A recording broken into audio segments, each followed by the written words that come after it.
Assalamualaikum warahmatullahi wabarakatuh. Sahabat, teman-teman saya sekalian,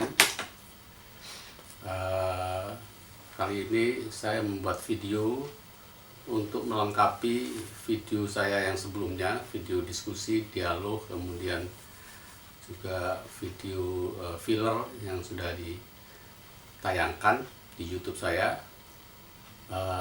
Ternyata ada beberapa pertanyaan yang saya harus follow up dengan atau klarifikasi ya. Saya senang sekali bisa mengklarifikasi apa-apa yang mungkin masih menjadi pertanyaan atau unek-unek atau ganjelan ya kepada teman-teman sekalian. Jadi ada 5 ini yang saya catat sementara. Pertama tentang tanah di Jogja dulu, awal-awal sosialisasi dulu ada sosialisasi pengurus pengganti saya mempersoalkan tanah di Jogja. Kemudian ada yang bertanya di YouTube saya tentang investasi LCGP. Kenapa kok melakukan investasi di LCGP? Kenapa tidak berinvestasi di saham-saham yang blue chip? Kemudian juga kemarin ada yang bertanya tentang 11 item temuan OJK. Itu bagaimana penjelasannya? Kemudian juga ada yang bertanya tentang transaksi saham saya di LCGP DAJK itu buktinya apa? Apakah betul ada transaksi itu? Karena tidak pernah melihat bukti sertifikatnya, katakanlah gitu ya. Terus juga dipertanyakan adanya pencairan deposito di tanggal 4 kalau nggak salah Januari 2016 itu untuk apa? Jadi saya akan coba jawab semua satu persatu atau mungkin digabung ya. Untuk satu, tanah Jogja, investasi LCGP dan 11 item saya kira mungkin bisa dirangkum menjadi investasi dana pensiun ya. Jadi memang ada temuan OJK, kemudian juga ada penyelidikan oleh Kejagung terhadap item-item itu, memang 11 item ya. Tapi kemudian mengerucut jadi 4 item saja, yaitu tanah di Jogja, saham LCGP, saham DAJK, dan kondotel di Bali. Terakhir mengerucut lagi yang tanah di Jogja tidak bermasalah, tapi saya akan tetap jelaskan. Ada 3 investasi saja yang dianggap bermasalah, yaitu saham LCGP, DAJK, dan kondotel di Bali. Dan terakhir, ternyata setelah melalui proses pengadilan dan sebagainya, itu semua tidak terbukti ada masalah. Jadi hakim melihat tidak ada permasalahan apapun di ketiga investasi itu, sehingga saya dan Pak Zubaidi dan juga ke-6 mitra kita itu bebas murni. Tapi tetap saya akan menjelaskan ya masing-masing itu ya. Yang terutama yang 3 itu ya, yang 4 ya, dengan tanah di Jogja ya. Pertama kali dengan tanah di Jogja itu saya ingat sekali waktu sosialisasi oleh pengurus menyebut atau memperlihatkan peta tanah di Jogja itu dan mempertanyakan ini tanah ini kan seperti rel kereta api ya. Bagaimana kita bisa menjual tanah ini? Itu saya ingat betul, dan saya tidak bisa menjawab pada saat itu, walaupun saya hadir juga di sosialisasi itu, saya tidak bisa menjawab. Dan saya juga bertanya-tanya, terus terang. Sepulang itu pun saya telponi semua ya, anak buah saya, kemudian yang di Jogja, saya juga marah-marah juga, karena saya tidak terus terang aja tahu lokasinya, tapi saya tidak melihat bentuknya dan sebagainya ya. Saya percayakan pada direktur investasi dan manajer investasi. Tetapi setelah saya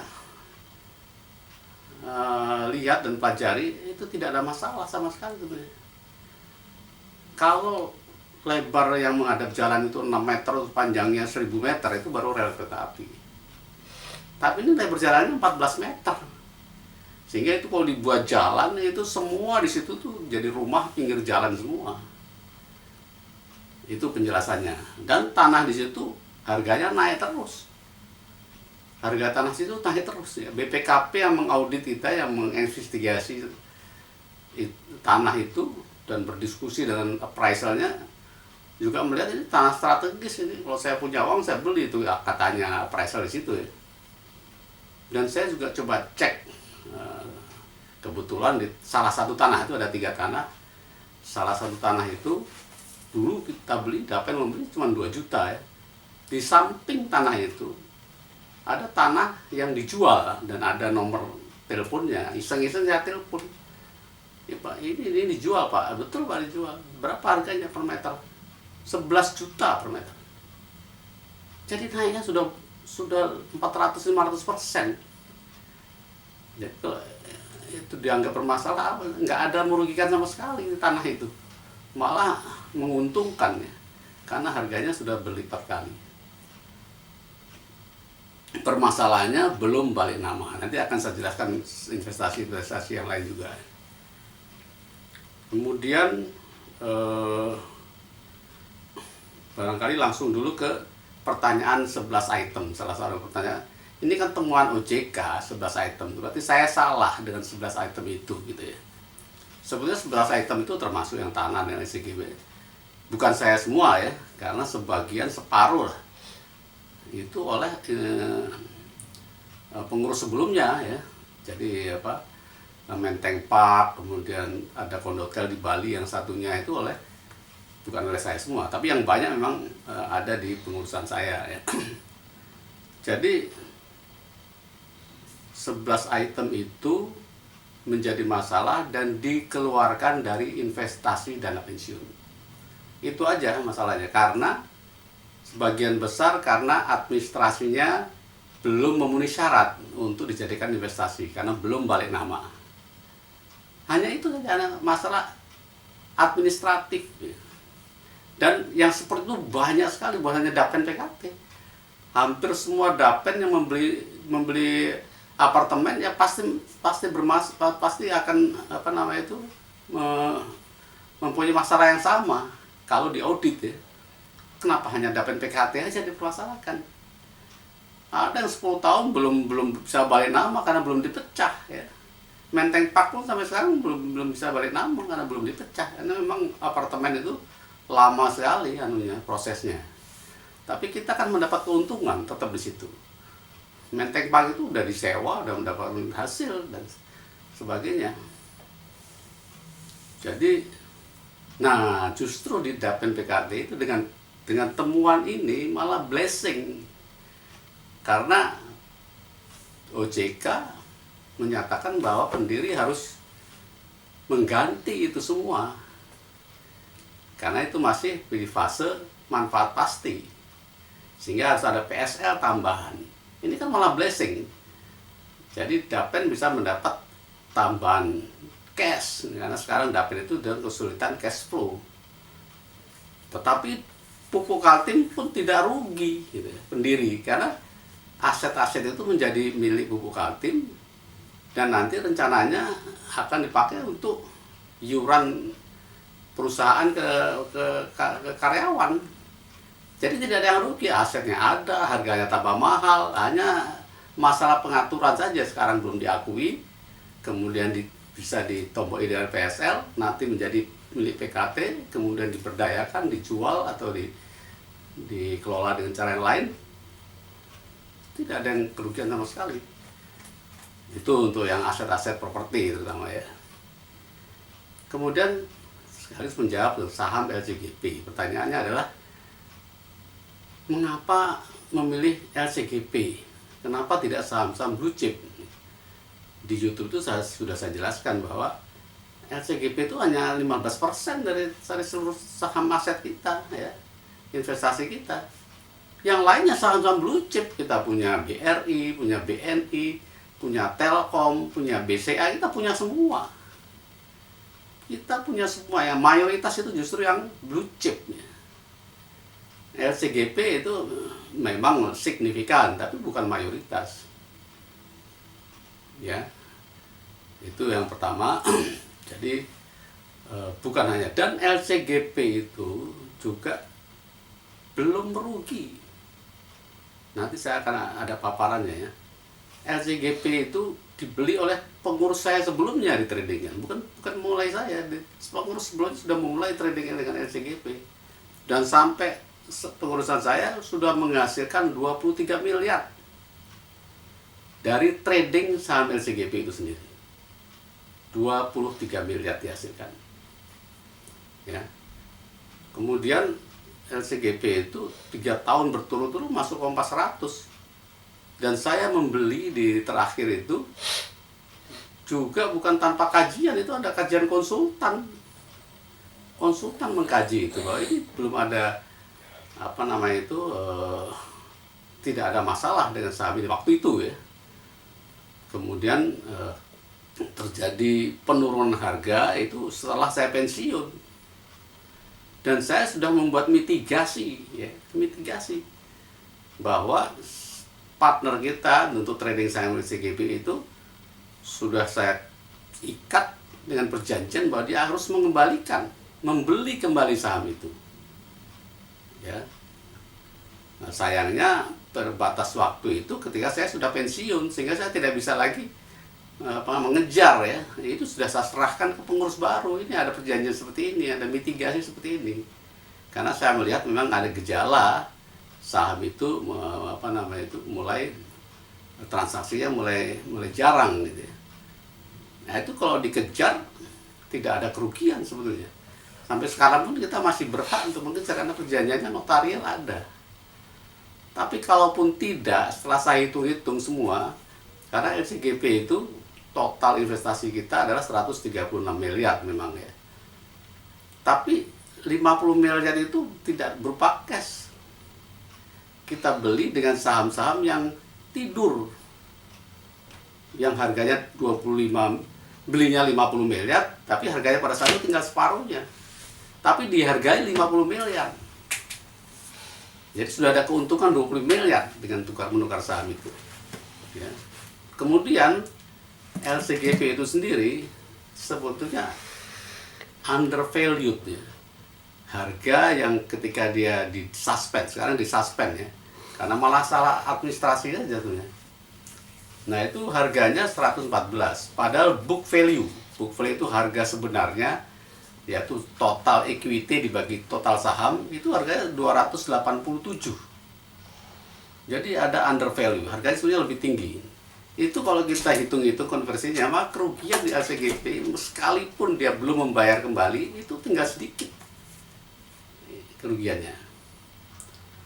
Itu soal LCGP, dan oleh pengadilan juga tidak ada masalah. Ini hanya perjanjian perdata, hanya orang berjanji belum bisa membayar dan dia sudah menyerahkan aset-asetnya. Jadi LCGP itu sudah bersedia menyerahkan aset-asetnya yang senilai 165 miliar, yaitu sebuah ruko 300 unit di Pondok Gede. Ya, sudah bersedia, tinggal pengurus saja mau atau tidak gitu ya. Nah, kalau tidak mau cash ya silakan aja, itu karena perjanjiannya itu cash. Nah, harusnya dikejar oleh pengurus ini. Saya sangat menyayangkan mengapa pengurus tidak mengejar perjanjian itu, memerdatakan ya, dituntut secara perdata mestinya, sehingga aset itu bisa kembali. Jadi kalau itu kembali malah untung ya, karena selama ini juga menguntungkan itu. Nah, saham DAJK lebih bagus lagi kondisinya ya. Padahal perusahaan itu sudah pilot, bangkrut ya. Tapi pemilik perusahaan itu, mitra kita, masih mau bertanggung jawab. Bahkan begitu dia lepas dari tahanan, dia langsung menemui pengurus, saya mau membayar. Dan dia sudah melakukan pembayaran berupa aset, yaitu aset di Subang nilainya 10,5 miliar, aset di Jogja 17 miliar, dan sudah menyerahkan jaminan aset di Singkawang sendiri 28 miliar. Ya kalau di total ditambah keuntungannya selama ini 11 miliar ya, 13 miliar penghasil keuntungan, itu sudah positif. Sudah positif, tidak ada kerugian dari saham DAJK. Yaitu sudah 3 investasi ya, tanah Jogja, saham LCGP, saham DAJK. Satu lagi yang dipermasalahkan oleh Kejagung adalah kondotel di Bali ya. Ini juga belum ada kerugian, sertifikatnya masih dipegang Dapen PKT, bahkan disita oleh Kejagung. Kita sudah bayar lunas, kita punya sertifikat. Jadi nggak ada kerugian. Sekalipun itu dipilotkan, harusnya kita berjuang bersama yang lain-lain, tidak menyerahkan sertifikat kita, itu sudah lunas kok. Silakan untuk membayar hutang kalau memang ada yang hutang di kondotel itu pakai aset yang lain. Nah sekarang pilot itu juga berproses karena pihak yang mempilotkan itu sudah dinyatakan bersalah karena dia pilotnya dengan surat palsu, surat hutang palsu. Sehingga mudah-mudahan dalam waktu dekat kondotel itu atau terjadi PK oleh Pak Ida Bagus, sehingga keputusan pilot itu digugat lagi dan kondotelnya bisa beroperasi lagi dan kita tidak sama sekali tidak rugi karena harganya sudah naik sebenarnya, karena kita beli itu separuh dari harga price listnya. Itu ya soal kondotel di Bali. Jadi tidak ada kerugian, sertifikat masih kita miliki, masih utuh. Kemudian ada yang mempertanyakan, ini trading saham LCGB Diaja itu mana buktinya? Saya kok nggak pernah lihat. Ada yang mensuarakan seperti itu. Ada staf PKT yang mensuarakan seperti itu. Saya juga heran tidak diluruskan oleh pengurus. Itu kan pembodohan namanya. Karena saham itu nggak ada wujudnya, memang tidak ada sertifikatnya. Itu scriptless. Saham itu scriptless sekarang. Kalau mau tahu saham apa aja ya di komputernya Dapen atau di komputernya KSEI. Komputernya BEJ ada, tinggal ditanya terus di print bisa semuanya. Jadi ini menjadi isu yang karena kita tidak pahaman gitu. Tapi kemudian dihembus-hembuskan sebagai suatu kesalahan, suatu kriminal dan sebagainya. Padahal nggak ada apa-apanya. Karena saham itu scriptless dan nggak mungkin saya mengada-adakan jual beli saham, nggak mungkin. Luar biasa hebatnya kalau bisa melakukan itu. Dan itu kriminal yang luar biasa. Dan ini kan sudah diaudit oleh akuntan publik, mengaudit OJK, mengaudit BPKP, mengaudit Kejagung, mengaudit. Ya nggak mungkin itu nggak ada. Dan itu transaksinya ada dan menghasilkan semua. Ada dana yang masuk ke rekening kita dari trading saham-saham itu. Jadi ini pembodohan yang perlu diklarifikasi ya. Ini tidak benar semua. Kemudian juga ada pertanyaan pencairan deposito. Tanggal sekian Pak Esrinal mencairkan deposito kan. Ya terus ada apa dengan pencairan deposito? Di Dapen itu deposito itu dinamis sekali, tiap bulan, tiap saat kita mencairkan deposito.